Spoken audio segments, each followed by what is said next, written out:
Halo kabar Demi Masa, kembali lagi bersama Demi Masa. Pada kesempatan kali ini, Demi Masa akan membahas tentang ajaran Syekh Siti Jenar yang dianggap sesat. Bagaimanakah ajaran tersebut? Tidak usah berlama-lama lagi, langsung saja kita simak. Nama Syekh Siti Jenar cukup dikenal di kalangan masyarakat Jawa. Apalagi jika bukan soal ajaran kontroversialnya tentang manunggaling Kawula Gusti. Dari ajaran yang dianggap sesat itulah, Syekh Siti Jenar akhirnya harus berhadapan dengan hukuman mati. Sebagai seorang Syekh, Siti Jenar sebenarnya juga memiliki andil dalam menyebarkan agama Islam pasca runtuhnya Majapahit di tangan Raden Patah kepemimpinan Kerajaan Demak.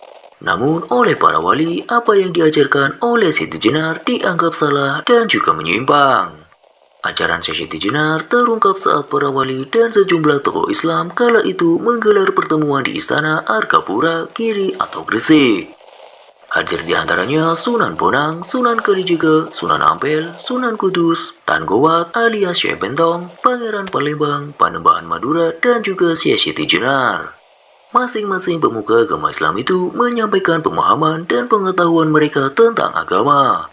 Namun tiba giliran Syekh Siti Jenar, apa yang diucapkannya itu justru membuat seluruh wali sontak tercengang. Menyembah Allah dengan bersujud beserta rukunya, pada dasarnya sama dengan Allah, baik yang menyembah maupun yang disembah.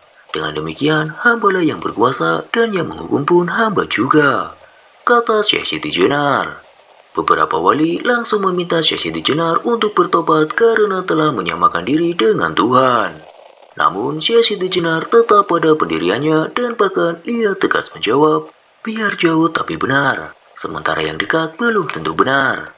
Atas ucapan itu, Prabu Satmata atau Sunan Giri hendak menghukum Syekh Siti Jenar agar ajaran yang dinilai sesat itu tak tersebar.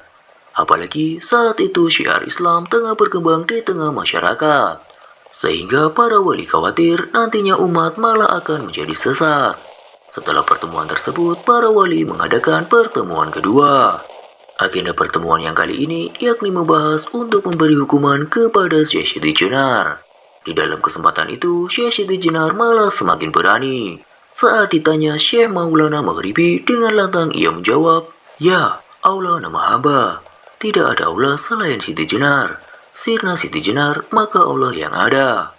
Karena itulah akhirnya Syekh Siti Jenar dihukum mati.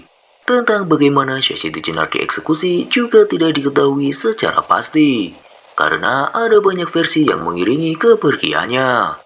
Ada yang menyebut Syekh Siti Jenar tewas di tangan Sunan Kalijaga dalam suatu pertarungan. Namun ada pula yang mengatakan jika hidup Syekh Siti Jenar berakhir dengan cara dipenggal kepala bersama 3 orang pengikutnya. Demikian juga dengan lokasi makam tempat Syekh Siti Jenar disemayamkan ataupun dikuburkan. Para pengikut Syekh Siti Jenar maupun masyarakat saat ini pun juga tidak mengetahui pusara Syekh Siti Jenar berada. Namun di dalam cerita wali ada pula yang menyebutkan jika 3 hari sepeninggalan Syekh Siti Jenar, Sunan Giri melihat jasad Syekh Siti Jenar itu masih utuh. Ia mendengar suara Syekh Siti Jenar memberinya salam kemudian menghilang. Walau dianggap sesat, namun para pengikut Syekh Siti Jenar tetap menganggap manunggaling Kawula Gusti tidaklah menyimpang. Menurut mereka, Syekh Siti Jenar tidak pernah menyebut dirinya sebagai Tuhan. Manunggaling Kawula Gusti bukan dianggap sebagai bercampurnya Tuhan dengan makhluknya, melainkan Sang Pencipta adalah tempat kembali semua makhluk. Dengan kembali kepada Tuhannya, berarti manusia telah bersatu dengan Tuhannya. Di dalam ajaran Syekh Siti Jenar, manunggaling Kawula Gusti bermakna di dalam diri manusia terdapat roh yang berasal dari roh Tuhan. Hal ini sesuai dengan ayat Al-Quran yang menerangkan tentang penciptaan manusia. Ingatlah ketika Tuhanmu berfirman kepada malaikat, "Sesungguhnya aku akan menciptakan manusia dari tanah. Maka apabila telah kusempurnakan kejadiannya dan kutiupkan kepadanya roh atau ciptaanku, maka hendaklah kamu tersungkur dengan bersujud kepadanya." Quran Surat Syah 71.272. Demikianlah ajaran Syekh Siti Jenar yang dianggap sesat oleh para wali. Bagaimana menurut Kamera Demi Masa?